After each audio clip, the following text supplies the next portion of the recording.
जैसे ही प्रभु यीशु अपना मिशन कार्य प्रारंभ करने वाले थे, उनका बपतिस्मा हुआ और उसके तुरंत बाद 40 दिनों तक वे उपवास और प्रार्थना में समय बिताए और उसके बाद उनकी परीक्षा ली गई। वैसे ही हमारे जीवन में भी होता है।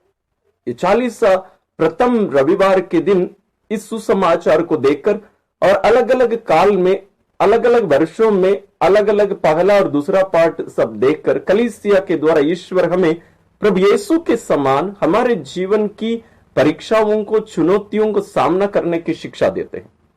तो आइए हम इस विशेष विषय पर हम मनन करेंगे।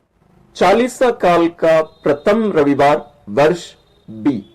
इसलिए ये वर्ष महत्वपूर्ण है क्योंकि 3 वर्षों में ये सब कालखंड बांटे हुए हैं। रविवार के दिन वर्ष ए, वर्ष बी, वर्ष सी। वर्ष बी में प्रभु यीशु की जो परीक्षा है उसकी व्याख्या या उसका वर्णन विस्तार रूप से हमें नहीं दिया गया है, क्योंकि वो केवल संत मत्ती और लूकस अपने सुसमाचार में इसके बारे में विस्तार रूप से वर्णन करेंगे, लेकिन संत मार्कुस इसको बहुत छोटे रूप में देते हैं। संत मार्कुस प्रभु यीशु की इस परीक्षा के बारे में इतना ही विवरण देते हैं। वे कहते हैं, यीशु की बपतिस्मा के बाद आत्मा उन्हें निर्जन प्रदेश ले चला। यानी प्रभु यीशु का बपतिस्मा हुआ, उसका भी विस्तार वर्णन नहीं है। उन्हें आत्मा निर्जन प्रदेश ले चला। उसके बाद प्रभु यीशु 40 दिन वहां रहे और शैतान ने उनकी परीक्षा ली। वह बनेले पशुओं के साथ रहते थे और स्वर्गदूत उनकी सेवा करते थे। इतना वर्णन संत मार्कुस अपना सुसमाचार अध्याय 1 पद संख्या 12 से 15 में कहते हैं। और एक वचन है, वो हमारे लिए मनन चिंतन के लिए महत्वपूर्ण नहीं है, इसलिए उसको मैं छोड़ दिया। यहां हम स्पष्ट रूप से देख रहे हैं उनका बपतिस्मा, आत्मा उन्हें निर्जन प्रदेश ले चलता है। तीसरी बात है, शैतान उनकी परीक्षा लेता है, स्वर्गदूत उनकी सेवा करते हैं। इसके लिए पहला पाठ हमें दिया गया है, नूह के साथ ईश्वर का विधान। वो विधान महत्वपूर्ण नहीं है, लेकिन जो जहाज नूह के द्वारा ईश्वर बनवाए थे उसका कुछ अर्थ है, जिसका मतलब आज के दूसरे पाठ में हमें देखने को मिलता है। संत पेतरुस अपना पहला पत्र अध्याय 3 पद संख्या 18 से 22 में हमें इसके बारे में बताते हैं, जहां वे इस घटना के विशेष रूप से उस जहाज के बारे में वे ये बताते हैं, वो जहाज बपतिस्मा का प्रतीक है।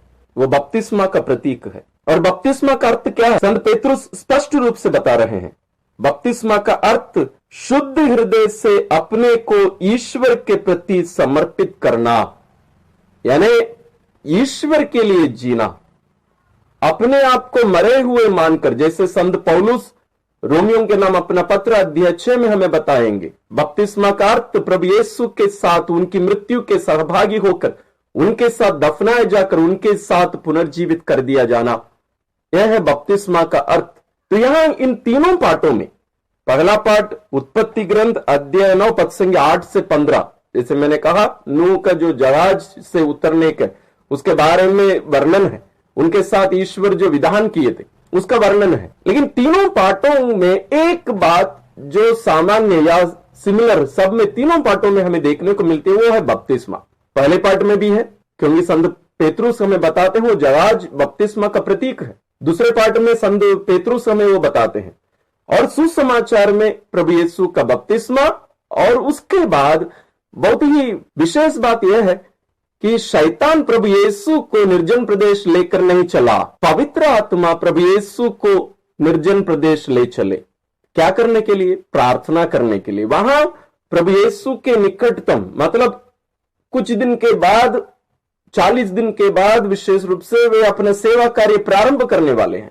उसके पहले निश्चित तौर पर उन्हें अपने पिता के साथ रहना, अपने आप को पूर्ण रूप से समर्पित करना और शैतान द्वारा उनकी परीक्षा लिए जाना, यह सब अनिवार्य था। इसलिए प्रभु यीशु वहां पवित्र आत्मा के द्वारा निर्जन प्रदेश ले चले जाते हैं। और ये भी बताता है, हम जानते हैं इस्राएली जो ईश्वर की निजी प्रजा कहलाती थी, वे भी निर्जन प्रदेश में, मरुभूमि में 40 वर्षों तक रहे। प्रभु यीशु को ईश्वर का सेवक कहा जाता है, द सर्वेंट ऑफ गॉड। तो प्रभु यीशु जो नई इस्राएल का निर्माण करने वाले हैं, एक नई मानव जाति का निर्माण करने वाले हैं, बनाने वाले हैं, ये उसका बीज है। वास्तव में इनके साथ जुड़कर ही एक नई प्रजा ईश्वर के लिए स्थापित की जाएगी, बनाई जाएगी। वह प्रभु क्या करते हैं? वो भी 40 दिन निर्जन प्रदेश में रहते हैं। हम मरुभूमि में देखते हैं इस्राएलियों की भी परीक्षा ली गई, लेकिन उन लोग सब हार गए। लेकिन हम यहां प्रभु यीशु को देखते हैं, ये ईश्वर का सेवक, ये संसार की ज्योति। जैसे इस्राएली भी पुराने विधान में भी कहे जाते थे वे संसार की ज्योति, लेकिन उन लोग हार गए। लेकिन प्रभु यीशु को देखिए, इसको हमें दोनों को बराबर में रखकर मनन करना बहुत जरूरी है।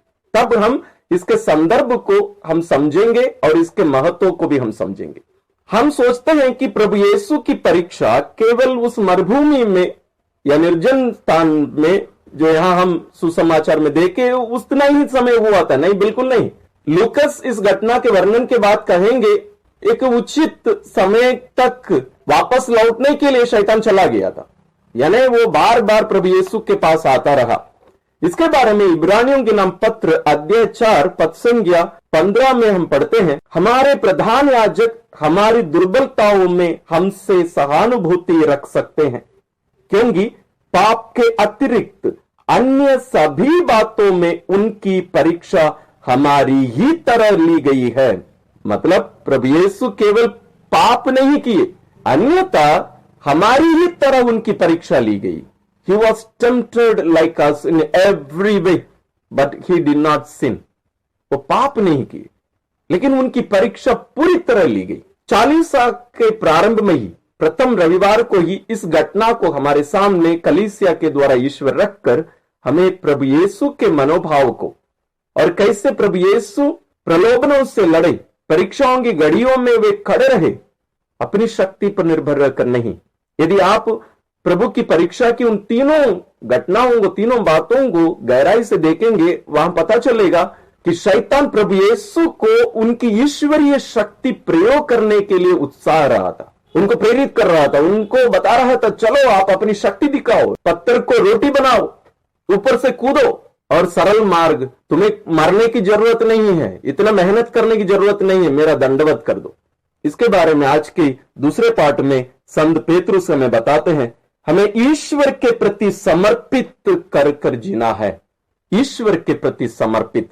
तो 40 हमें शुद्ध करने का एक अवसर है। ये रोने तड़पने विलाप करने का समय नहीं, बल्कि ईश्वर के साथ निर्जन प्रदेश प्रभु यीशु के साथ जाने का। और शैतान हमारी परीक्षा इन दिनों में और जबरदस्त तरीके से लेगा। जिस रीति से हम सोचते हैं वैसे बिल्कुल नहीं लेगा, उसको पता है। हम हर एक को अलग अलग रीति से वो परीक्षा लेगा। हमारी कमजोरियों को केवल वो नहीं देखेगा, प्रभु यीशु की कमजोरी को वो नहीं देखा, उनकी जो क्षमता है उसको वो पकड़ रहा था। तो हमें भी देखना है, शैतान केवल हमारी कमजोरियों के द्वारा हमारी परीक्षा नहीं लेता है, हमारी जो अच्छाइयां हैं, हमारी जो क्षमताएं हैं, उसके द्वारा भी हमारी परीक्षा लेता है। तो हमें इन परीक्षा की घड़ियों में इनका सामना हमें कैसे करना चाहिए, उसके लिए बपतिस्मा बहुत महत्वपूर्ण है। यदि हम बपतिस्मा की घटना को, प्रभु यीशु की बपतिस्मा की घटना के वर्णन को यदि हम पढ़ें तो हमें पता चलेगा कि वहां पिता ईश्वर अपने पुत्र को, प्रभु यीशु को अपने पुत्र के रूप में घोषणा कर दी। इसका मतलब यह नहीं कि उसी समय वो पुत्र बनाए गए थे, नहीं, बिल्कुल नहीं। लेकिन प्रभु यीशु और पिता के बीच का जो संबंध है, जो रिश्ता है, वो वहां पुनः याद कर दी गई है। ये बहुत महत्वपूर्ण है। मतलब हम भी 40 में प्रभु यीशु के साथ उपवास हम जो शुरू कर रहे हैं, ये जो प्रार्थना और तपस्या में हम अपना समय बिताने के लिए आमंत्रित किए जा रहे हैं, इसका मूल कारण हमारा पिता के साथ संबंध है। यदि वो सही नहीं है, यदि वो स्थापित नहीं की गई है, यदि उसको हम महत्व नहीं देते हैं, तो हम शैतान की परीक्षा की जो घड़ी हमारे जीवन में आती है उसमें हम हार जाएंगे, बिल्कुल हार जाएंगे। तो ये सबसे महत्वपूर्ण बात है, मेरा ईश्वर के साथ, पिता के साथ संबंध किस प्रकार का है। यानी मुझे उसको ध्यान में रखकर, उस पर आधारित मुझे शैतान से लड़ने के लिए निकलना। यानी शैतान जब भी परीक्षा लेगा मुझे इस बात को ध्यान में रखकर करना पड़ेगा। लेकिन हम सब जानते हैं हम कितने कमजोर हैं। स्वयं ईश्वर कहते हैं कि हम सभी मिट्टी हैं, हम मिट्टी के बने हैं। इसलिए ईश्वर संस्कारों के द्वारा हमें अपने वरदान, कृपादान प्रदान करते हैं, सामर्थ्य प्रदान करते हैं। इसलिए संस्कारों को ग्रहण करना अनिवार्य है। इसलिए संस्कारों के बिना कलीसिया कहती है कि मुक्ति नहीं मिल सकती। इसलिए संस्कार बहुत महत्वपूर्ण है। विशेष रूप से बपतिस्मा संस्कार के बारे में आज के तीनों पाठ हमें बताए, जिसके द्वारा हम प्रभु यीशु के साथ जोड़ दिए जाते हैं, हम उनसे बल पा रहे हैं। तो हमें इन दिनों में विशेष रूप से बपतिस्मा की प्रतिज्ञाओं को, जो प्रतिज्ञाएं हमने ईश्वर से की थी, उनको याद करना, दोहराना, उन पर मनन करना, विचार करना बहुत जरूरी है। हम देखेंगे आने वाले दिनों में उन बातों को मैं कोशिश करूंगा आपके सामने रखने के लिए, ताकि हम उन बातों को ध्यान में रखकर हम अपने आप को प्रभु यीशु की मृत्यु और पुनरुत्थान में सहभागी होने के लिए हम अपने आप को योग्य रीति से हम तैयार कर पाएंगे। इसलिए हमें 40 में हम उपवास, परहेज, प्रार्थना और भिक्षा दान में, दूसरों को दान देने में हम समय बिताने के लिए आमंत्रित किए जा रहे हैं, क्योंकि हम सभी अपने को भूलकर ईश्वर पर भरोसा करने के लिए, जैसे प्रभु यीशु किए वैसे करने के लिए हम आमंत्रित किए जा रहे हैं।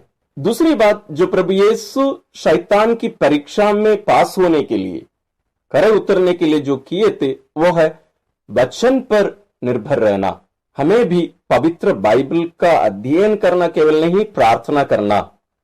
उसी के लिए हम हर दिन शाम 6 बजे हमारे चैनल के माध्यम से हम पब्लिश कर रहे हैं। आप उनको देखिए, ताकि इन दिनों में 40 में विशेष रूप से हम उस पर कैसे मेडिटेशन करना चाहिए, ईश्वर के वचन पर आधारित हमें कैसे उन वचनों को आत्मसार करना चाहिए, समझना चाहिए, आत्मसार करना चाहिए, और उसको क्रियान्वित या कार्यान्वित होने के लिए अपने आप को कैसे अर्पित करना चाहिए, इस पर हम विशेष मनन चिंतन इसलिए कर रहे हैं। वो दूसरी बात। तीसरी बात है संस्कार, हम उसको भी देख रहे थे। तीसरी बात संस्कार, जैसे प्रभु यीशु बपतिस्मा के द्वारा उनका जो संबंध है पिता के साथ, वो वहां प्रकट किया गया था, पवित्र आत्मा उनमें उतर कर आया। वो चौथी बात है संस्कार। तीसरी बात, चौथी बात है पवित्र आत्मा, जिनको हम संस्कारों के द्वारा हम प्राप्त किए हैं, ईश्वर हमें दिए हैं, उनके मार्गदर्शन में हमें चलना और जीना है। पांचवी बात है स्वर्गदूत और संतगण, यानी एक समाज। स्वर्गदूत और संतगण हमारी सहायता के लिए ईश्वर द्वारा दिए गए हैं, तो उनको भी हमें अपनाना, उनके साथ हमें इन कार्यों को करना बहुत जरूरी है। छठवीं बात है सृष्टि। हम आज के सुसमाचार में सुने ईश्वर जानवरों के साथ रहते थे।